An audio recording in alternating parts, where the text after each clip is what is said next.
убивают Волгу. Что такое? Что с Волгой? Судя по всему, сейчас будем все время в таком вот. Проблема такая. Здравствуйте, Владимир Владимирович. Меня зовут Елена Усманова, деловая газета Татарстана «Бизнес онлайн».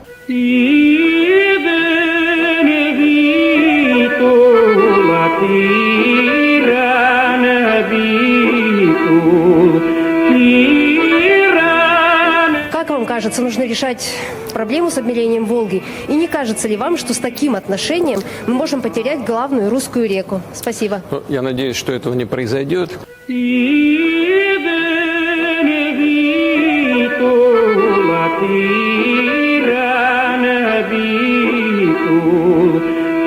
Главную русскую реку. Главную русскую реку.